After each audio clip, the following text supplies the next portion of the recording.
Hello and welcome to SHF Dental Academy, and today is a very special day.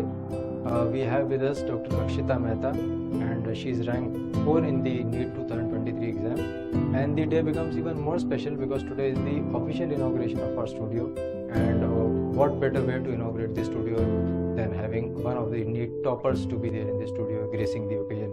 So thank you, Akshita, for coming to the studio.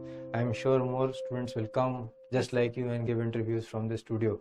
So first of all, big congratulations for making through the NEET exam at rank 4. Tell us more about yourself, your introduction to all the students who are listening in. Okay, sir. So, hello everyone. Myself, Dr. Akshita. I have done my undergraduation from Maulana Azad Institute of Dental Sciences, and by God's grace, I was able to secure All India rank 4 in NEET 2023 exam. This was my first attempt at NEET, and I had joined the academy, the full preparation for course in December 2021.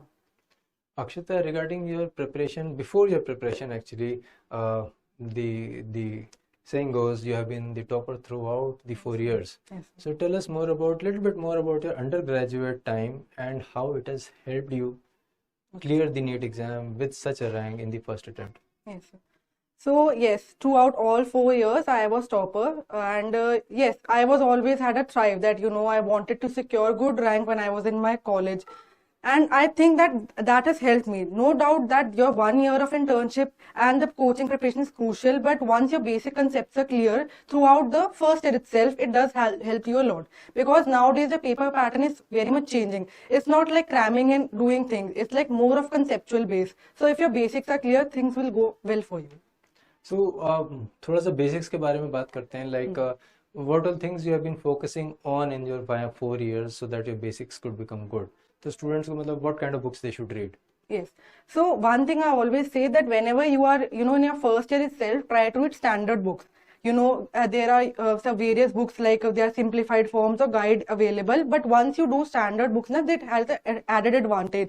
The diagrams, the explanation, you get in-depth knowledge. Even if like after 1 or 2 years, you're not able to recall the entire subject. But things that are conceptual, like the pathways, the pathologies, or any flow charts, they retain in your mind. So whenever you are preparing, always remember that you must have done at least the basic or the standard books which are given in your course. For example, in perio, we can do Carenza, or in case of pathology, you must do Robbins.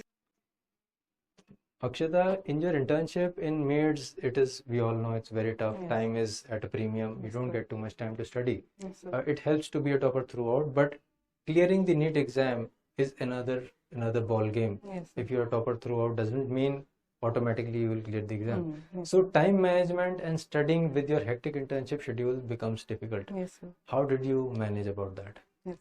So my internship has started in November, and like after 1 month only, I had joined the coaching.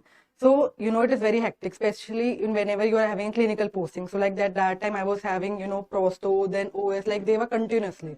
It was no doubt hectic, but you have to maintain consistency. You have to keep that. You have to do your lectures, and you have to do the MCQs no matter what. I know it's tiring, and when I was in MAIDS, sometimes it used to be like it's 4 o'clock, 5 o'clock, long span hours, you are dead tired, but you have to keep that drive in yourself that you have to do. So what I used to do, attend the lectures. So the lectures are from 10 a.m. to 6 a.m. on Sundays only. So 1 day in a week you can give, it's your holiday, you can do it. Then after doing the lectures, in case you are not able to constantly see, at least I will say that at least till half day you must watch. After that, the lectures you have seen, once again go through the notes which are provided by the academy itself. I used to go through them and solve the Pulse as well as Sir's book. So Pulse is no doubt mandatory, but I personally felt that Sir's book is, it's like granth hoti. So it's like that only, because not only the MCQs, the explanation which it had, it was very good. And regularly give tests.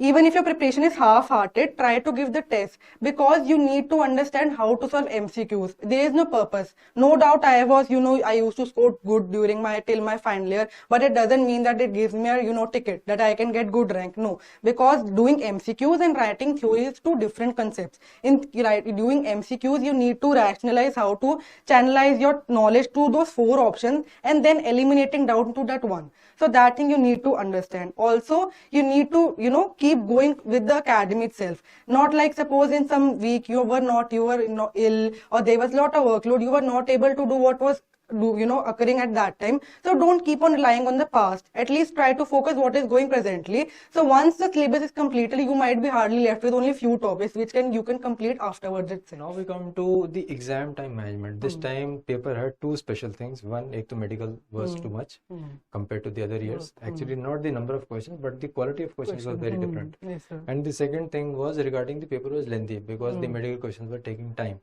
So how did you go about attempting your paper and how to study medical? Many students just keep on going to the medical notes and all those things.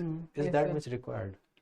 So yes, medical was no doubt tough. When most of the students we came out of the center, we were like that we have given NEET PG or NEET MDS PG because that was really tough. And I had started from part A because throughout our course we were given this guidance that you have to start from part A. Even if you know the MCQs or not, you must go through a flow because going backward will only waste your time. So yes, the questions were no doubt tough, but I believe that you need to study medical, no doubt, but don't go in so much depth that you leave a dental because ultimately your scoring is dental. And regarding medical, I believe that the notes which are provided by the coaching, the MCQs and the mock test which we used to give, that was more than sufficient. When I gave the paper, I was like, यार ये तो mock test जैसे ही लग रहा है जैसे मैंने दिया था because the paper pattern and the questions were like that only. Now regarding time management, so I always, did that thing. Even if I know the paper or not, you have to give time for revision. So in your paper, you have part A and part B. Your part A is like 100 question, part B is 140 question.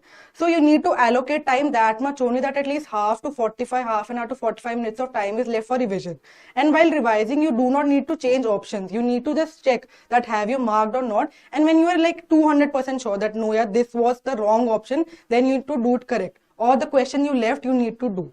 And regarding the number of options which you should leave, so during my time I had left 20 questions because they were quite tough. Like I had no idea, I was blank about it. But the question which I thought that I could eliminate down to 2 options, I had attempted them all. You mentioned a very, very important thing which I always want to highlight. We highlight with our students when we are doing discussions. That is the final instructions. Students are in a habit, best of the students are in a habit of going to the exam, changing the answers and then realizing they have made a right answer incorrect. What do you tell the students about this? When I started giving my mock test 1 and 2, they were very bad. Because I did this mistake only. I used to do questions, and when I used to revise, I used to change the option because it is like an impulsive, it's human tendency that no, yeah, it might be that first option I might have done wrong. But the first instinct you get, it is always the right. I believe that because in this paper also there were many questions like that. You will jiggle that whether A is correct or B is until and unless you think that it is a major blunder, then only change the option, otherwise not. And also regarding the leaving the number of questions, that is very important because you need to attempt at least, it is obviously a risk taking exam. You are preparing for 1 year and then giving exam.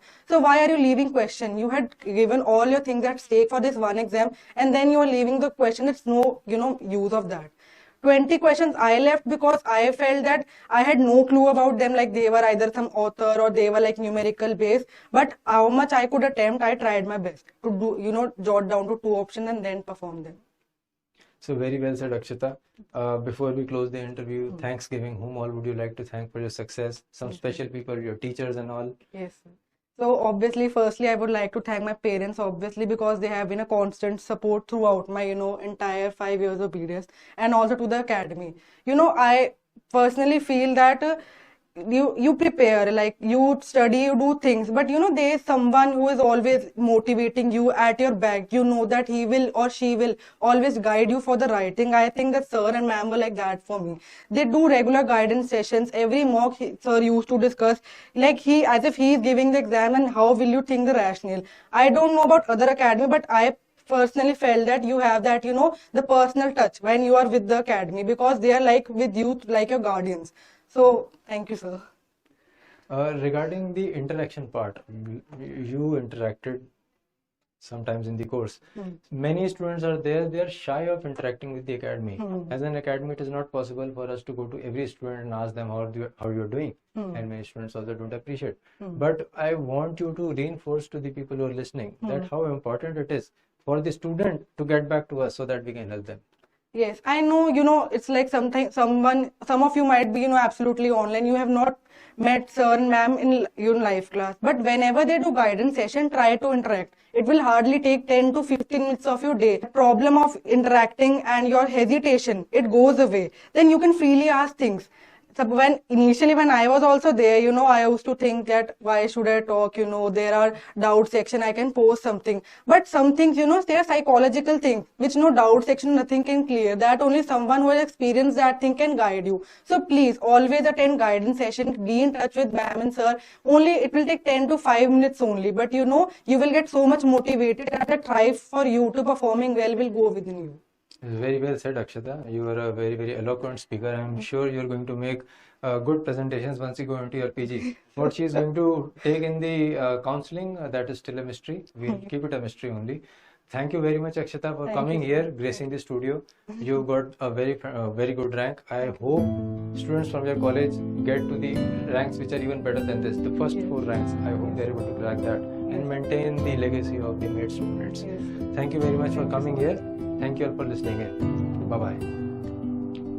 This is the box of sweets Akshita has got for us. Let's see what is inside. Oh wow.